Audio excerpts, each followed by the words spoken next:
C'est quelques morceaux d'un livre qui s'appelle Chagrin d'école de Daniel Pénac, où il parle entre autres du cancre qu'il a été quand il était au collège et au lycée, et du diagnostic qu'il fait de cette cancritude et de la façon de la combattre.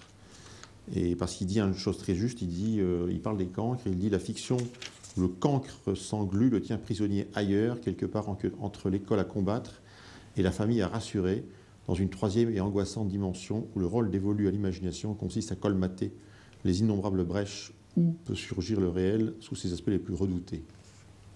Et il dit également, dans la société où nous vivons, un adolescent installé dans la conviction de sa nullité, entre parenthèses, voilà au moins une chose que l'expérience vécue nous aura apprise, est une proie. Voilà. Et la seule chose que malheureusement certains gamins apprennent dans le collège, c'est qu'ils sont nuls. Et c'est mal démarré dans la vie. Alors c'est un extrait d'un dialogue que Pénac, en tant que prof de français, a eu, donc qui s'est sorti de sa cancritude, a eu avec un de ses élèves.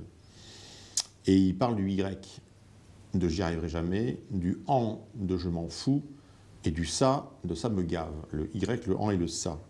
Et le gamin dit, j'y arriverai jamais, monsieur. Tu dis, j'y arriverai jamais. Où veux-tu aller? Nulle part, je veux aller nulle part. Alors pourquoi as-tu peur de ne pas y arriver?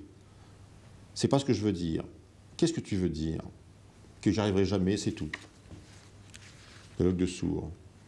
Plus loin, le prof dit, tu n'as pas peur? Non. Tu n'as pas peur de ne pas y arriver? Non, je m'en branle. Pardon? Ça m'est égal, quoi, je m'en moque. Tu te moques de ne pas y arriver. Je m'en moque, c'est tout. Voilà, alors il continue. J'y arriverai jamais, je vous dis. L'école, c'est pas fait pour moi, monsieur. Alors, entre parenthèses, Pénac dit débat national, mon petit gars, et bientôt séculaire. Savoir si l'école est faite pour toi ou toi pour l'école, tu n'imagines pas comment on s'écrit à ce propos dans l'Olympe éducatif. Fin de la parenthèse. Et le prof dit à l'élève, il y a 3 ans, pensais-tu que tu serais un jour en 4e? Pas vraiment, non, répond l'élève. Et puis en CM2, il voulait que je redouble. Eh bien, tu y es quand même en 4e, tu y es arrivé. À l'ancienneté peut-être, en piétretage, je te l'accorde, de plus ou moins bon gré, ça te regarde, à plus ou moins juste titre, ça se discute en haut lieu, mais tu y es quand même arrivé, le fait est là, et nous, tous, avec toi, et maintenant que nous y sommes, nous allons y passer l'année, y travailler, en profiter pour résoudre quelques problèmes, à commencer par le plus urgent de tous, cette peur de ne pas y arriver, cette tentation de t'en foutre, et cette manie de tout fourrer dans le même tout. Il y a des tas de gens dans cette ville qui ont peur de ne pas y arriver et qui croient s'en foutre. Et ça, c'est vrai pas que pour les collégiens, c'est vrai aussi pour les adultes. Ça, faut que vous le sachiez. Il y a plein de gens qui pensent ne jamais y arriver à quelque chose. Et donc ces gens, ils ne s'en foutent pas du tout.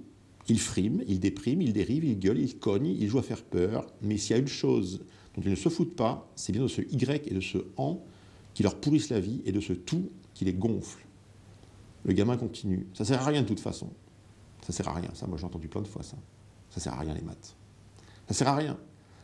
Le prof. D'accord, on va s'occuper de ce ça aussi et de ce rien et du verbe servir, tant qu'on y est.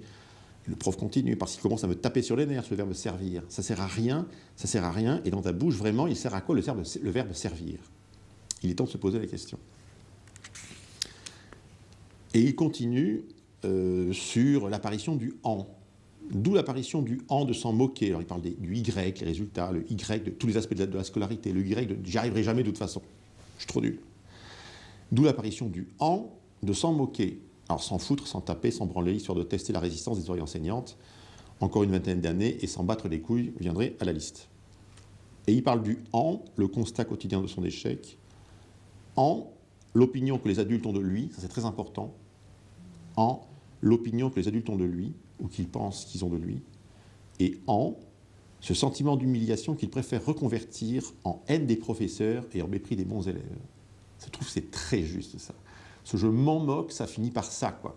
Il a l'impression d'être humilié, il se sent seul, le gamin, il n'est pas valorisé, et il transforme ça en rejet du système, en haine des professeurs et en rejet des intellos premiers de la classe. Et bien ce clivage-là, tout est dit là, quoi.